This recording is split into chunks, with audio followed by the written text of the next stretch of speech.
Sejam bem-vindos de novo ao nosso canal. Olha eu falando de mais uma doença que eu já tive. Bom, basicamente eu postei um vídeo esses dias falando sobre o tablet, se eu não me engano, e como eu estudava na quarentena, e aí eu acabei comentando com vocês o método de estudo que eu uso desde o ensino médio. E quando eu falei desse método, eu contei que meu primeiro ano do ensino médio eu basicamente não estudei porque eu estava em tratamento de câncer. E eu recebi muito direct mesmo, muita gente me perguntando tudo o que aconteceu.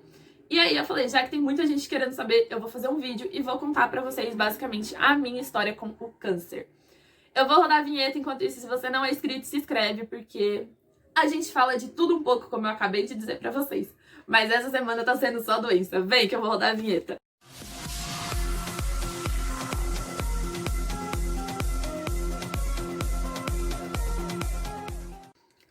Bom, tudo começou em 2014. Eu já tinha 15 anos, e aí eu já tinha feito festa e tudo mais, já tava ali viva, sua avó. Só que eu sempre tive muito costume de pintar o cabelo de vermelho. Durante a minha adolescência quase inteira, eu pintei o cabelo de vermelho. Eu quase nunca fiquei com cabelo preto, porque, eu não sei, eu não gostava muito do meu cabelo preto, eu preferia ele vermelho. E aí o que acontece? Como eu sempre pintei o cabelo em casa, quem pintava meu cabelo era minha avó. Eu chegava da escola, minha avó pintava meu cabelo, e eu ia no outro dia com o cabelo todo lindão, pintado, pra escola. Só que aí nesse dia o que aconteceu? Eu cheguei da escola, fiz o que eu sempre fazia, que era comer, porque como eu estudava o dia inteiro, eu ficava o dia inteiro sem comer. Eu fui comer, e aí depois que eu comi, minha avó falou assim, senta aqui que eu vou pintar seu cabelo. Ela me colocou numa cadeira. Quando ela me colocou na cadeira, ela começou a mexer no meu cabelo, e aqui atrás da orelha, bem atrás dessa orelha, inclusive, ela pegou e puxou. Na hora que ela puxou meu cabelo, ela viu que tinha uma bolha mais ou menos desse tamanho, eu acho. Não sei, porque eu não conseguia enxergar, né? Que eu tinha uma bolha atrás da minha orelha. Ela chamou meu irmão e mostrou pro meu irmão. Mas como meu irmão é mais novo que eu, ele tinha 13 anos, ele não entendia muito bem o que era. E aí, na hora, ela pegou e apertou a bolha. Ela colocou o dedo em cima e fez tipo assim, empurrou pra baixo. No que ela apertou e empurrou pra baixo, eu senti uma pressão muito estranha na cabeça e meio que dei uma leve desmaiada. Tipo, eu conseguia ouvir, mas não conseguia responder.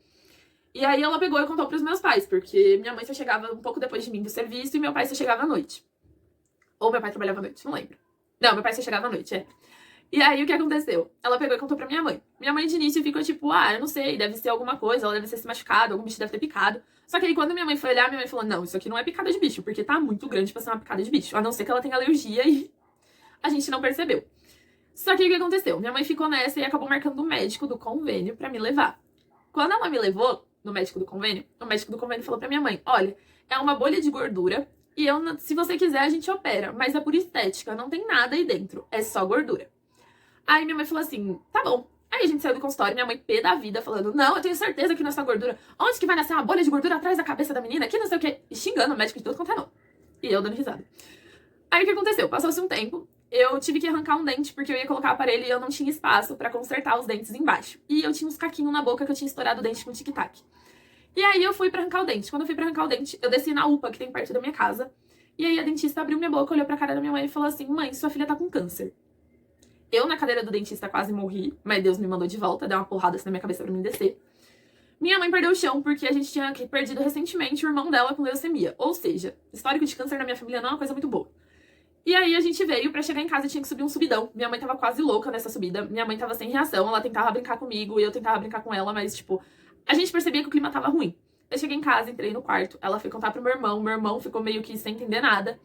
Eu me tranquei no quarto e fui mandar mensagem pros meus amigos. E aí, quando meu pai ligou, minha mãe atendeu o telefone chorando. E aí, meu pai perguntou, o que foi? A Rafaela bateu no dentista? Porque eu tenho trauma de dentista, então assim, é osso. Aí minha mãe, não, o dentista falou que a Rafaela tá com câncer. Aí pronto, meu pai já ficou louco na empresa, pediu até pra sair mais cedo pra poder vir pra casa me ver. E quando chegou aqui, viu que tava tudo normal. Que eu não tinha derramado nenhuma lágrima porque eu ainda estava em estado de choque. Aí foi passando o tempo. Eu, como sempre estudei o dia inteiro, eu ia pra escola, só que eu passava muito mal, eu desmaiava, às vezes eu sentia muita tontura, muita dor de cabeça. Às vezes eu acabava dormindo do nada. E assim, dormindo, tipo, dando umas desmaiadinhas leve, né? E aí meus pais tinham que ir direto me buscar na escola. Só que aí, como a gente já tava indo atrás de médico, eu já tinha um laudo que me dava meio que um alvará pra ficar faltando na escola. E aí a gente foi num bucomaxilo. Depois de eu ter arrancado o dente no dentista comum, a gente foi num bucomaxilo. Quando chegou no buco, o buco falou, olha, olhando a boca da sua filha, ela não tem nada na boca. Mas, se você quiser fazer um exame, eu te aconselho passar com cirurgião de cabeça e pescoço, porque minha mãe tinha mostrado a bolha pra ele. Aí eu fui, comecei a saga do cirurgião cabeça e pescoço. Passei com o médico analisou, o médico falou, olha, mãe, eu não posso dizer nem que sim, nem que não. Perante ao câncer, né? Mas a única coisa que eu posso te dizer é que eu vou te dar um encaminhamento pra fazer vários exames com essa menina. Eu juro pra vocês, eu fiz, sem brincadeira, uns 30 exames. Eu fiz exame até que eu não sabia nem que existia, de tanto exame que eu fiz.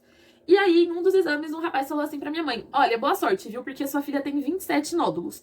Daqui até aqui, na altura do ombro, eu tinha 27 nódulos espalhados, nessa região desse lado. Minha mãe entrou em parafuso, porque pra ela nódulo já era câncer. E aí, quando passou, eu fiz todos os exames, levei pro médico, marcamos a operação. Eu operei próximo do Dia das Crianças, se eu não me engano. E meu pai tinha acabado de operar também de hérnia, ou seja, meu pai tava com ponto e eu ia ficar com ponto. Foi bem tensa a situação aqui em casa. Chegou o dia de operar, meu irmão surtou, ele não queria ir pra escola de jeito nenhum, porque ele também estudava o dia inteiro, e ele queria ficar no hospital comigo. Ele perdeu uma festa pra ficar comigo. Depois ele disse que não me ama. Eu sei que ele me ama. Mas enfim. E aí eu subi, cheguei pra fazer tudo, e acharam que eu era maior de idade, porque eu sempre tive um corpo considerável em relação a outras meninas de 15 anos. Eu sempre tive um corpo muito desenhado pra ter 15 anos. Aí eu cheguei e me deixaram lá dentro da sala do pré-operatório sozinha, eu surtando, vendo um monte de mulher grávida, gritando que tava morrendo. Eu falei, Jesus, se elas estão morrendo pra parir, imagina eu que vou tirar um câncer. Morri. Mas enfim. Aí foi que meu irmãozinho falou assim pra minha avó: vó, não deixa minha irmã morrer. Gente, quando eu ouvi isso, eu quase chorei. Mas eu só ouvi depois, mas enfim. Eu fiquei imaginando a situação, eu quase chorei. Até hoje eu quase choro. Esse é um assunto que mexe muito comigo, mas enfim, no final a gente fala sobre isso. Daí foram atrás da minha mãe, porque já tinha mais ou menos umas 4 horas que eu tava lá em cima no pré-operatório, só que eu não podia operar sozinha, eu precisava da minha mãe. E falaram que tinham ligado na recepção e que a recepção tava atrás da minha mãe, só que não tinha ninguém atrás da minha mãe. Ligaram no celular do meu pai e meu pai tinha ido tirar o ponto em outro hospital. Ou seja, tava bem longe de onde eu tava. Aí ele ligou pra minha mãe subiu correndo, já achando que eu tinha morrido. Quando ela entrou lá, que ela me viu na maca, ela ficou tipo assim, você tá viva? Eu, tô aqui. Mas enfim. Aí o anestesista veio, conversou comigo, falou sobre a anestesia que eu ia tomar, não sei o que. Eu fui pro centro cirúrgico antes de até mesmo ver que minha mãe tinha subido. Eu só vi minha mãe depois que eu acabei a cirurgia. Aí quando eu cheguei no centro cirúrgico, eu comecei a conversar, falando sobre minha viagem de formatura da 8ª série, colocaram um gás na minha cara e eu literalmente apaguei, não vi nada. Só que aconteceu. Durante a operação, eu voltei, acordei no meio da operação, e o médico me deu um puta de um choque, porque ele pegou, na hora que ele percebeu que eu acordei, ele falou assim, não se mexe, porque se você se mexer, você morre. Porque ele tava com o cano puxando perto da artéria. Aí, né, da BO se puxar a artéria junto. Enfim, acabou a cirurgia, eu fui pra voltar lá, né, ficar em observação, que nem eles chamam. E aí, nesse período de observação, eu fui bem atentada. Tinha uma presilinha no meu dedo e eu ficava tirando a presilinha que media os batimentos cardíacos. Então, as enfermeiras estavam surtando comigo lá. E quando eu saí da operação, a primeira coisa que eu perguntei pra minha mãe foi, cadê o meu bebê? Que bebê? Já começa por aí, não tinha nem bebê, mas que bebê? Mas enfim, foi basicamente isso. E aí, quando eu melhorei e tudo mais, fiz os exames, fui voltar no médico, né, no caso, pra tirar os pontos. E aí o médico falou pra minha mãe, mãe, a sua filha deu sorte. Quando a gente operou ela, ela tinha em torno de 47 nódulos, ou seja, o número quase dobrou. E a maioria dos nódulos que ela tinha eram benignos. E os que eram malignos, que seriam os cânceres, né, estavam enraizados nos benignos. Não tinha nenhum deles enraizado na pele dela que a gente não pudesse remover. Então a gente removeu tudo. Aí passou-se o tempo, eu fiquei sem fazer atividade física, enfim. E foi até por isso que eu não ia pra escola no primeiro ano, porque eu fazia muito exame e os exames me deixavam muito mal. Uma semana antes de fazer a operação, eu não conseguia nem me alimentar direito, porque eu tava muito ansiosa. Então, assim, eu perdi meu primeiro ano do ensino médio quase inteiro, juro pra vocês. Se de 200 dias de aula eu fui 50, foi muito, porque assim, eu não ia pra escola, eu fazia tudo online, passei de ano, toda de boas, mas eu fazia todas as atividades, entregava trabalho, ia em data de prova, assistia às aulas, mas tudo em casa, nunca fora de casa. Enfim, essa foi a minha experiência com câncer, eu tinha 15 anos, agora eu tenho 21. Depois de 5 anos que eu operei, era pra mim ter feito, no caso ano passado, né, era pra mim ter feito uma bateria de exames pra saber se tá tudo bem, mas eu acabei não fazendo porque eu acho que está tudo ok com a minha pessoa. E da operação, a única coisa que eu ainda sinto é dor aqui, assim, nessa lateral, quando muda a temperatura. Tipo, tá muito quente, do nada fica frio. Aí eu sinto muita dor de cabeça. Mas enfim, de resto, tô de boas, tô bem suave. Não precisei raspar a cabeça, mas meu cabelo ainda cai muito por causa disso, de todos os remédios e tudo que eu tomei. Mas de resto, não temos sequelas. Tô dando graças a Deus aqui que eu tô viva pra poder fazer cagada na frente igual eu fiz.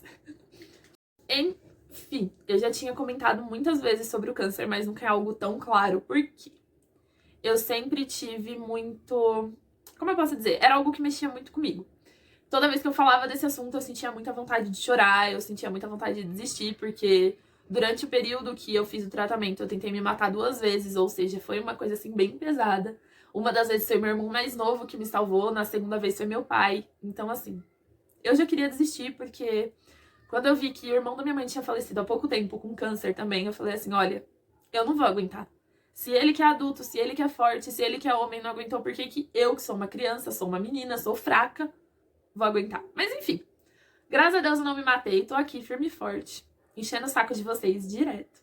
Porque, assim, É a vida. Mas enfim, é um assunto que mexe muito com a minha família até hoje. Foi um assunto que serviu pra fazer com que a gente tivesse uma base estrutural agora muito melhor do que a gente tinha antes. Então, assim, a gente se apoia muito mais, a gente é muito mais amigo do que a gente era antes de eu ficar doente. A doença meio que serviu pra unir a gente. É meio estranho, mas deu certo. E depois que eu sarei, eu fui com meu avô, até a gente viajou pra Goiânia, que foi quando eu pensei em criar o canal, mas não criei, devia ter criado. Pra agradecer que eu tava viva. Então, assim, é muito complicado porque é um assunto que envolve a família toda. A minha família, por parte de pai, quase não sabia, quase ninguém sabia que eu tava doente. Era só as pessoas mais próximas mesmo que sabiam, tipo, meus tios e minha avó, e o namorado da minha avó, que é meu avô. E assim, depois que tudo isso acabou, a gente viu que, basicamente, se eu tivesse me matado, seria por besteira, porque eu ia aguentar passar por tudo. Mas a ferida emocional que fica ainda é grande. Tipo, agora tem o quê? Quase... tem 6 anos já que eu operei, basicamente. Tem 6 anos que eu operei e eu ainda sinto que é um assunto que dói, é uma ferida que ainda me machuca, é uma ferida aberta. Então, assim, é um negócio que eu evito muito conversar, mas eu consegui trazer pra vocês, já que vocês me perguntaram tanto. Eu resumi bastante, porque foi basicamente um ano quase inteiro indo atrás de exames, indo atrás de coisas, então o vídeo ia ficar muito longo, então eu só contei. Mas eu tive ajuda de amigos e família.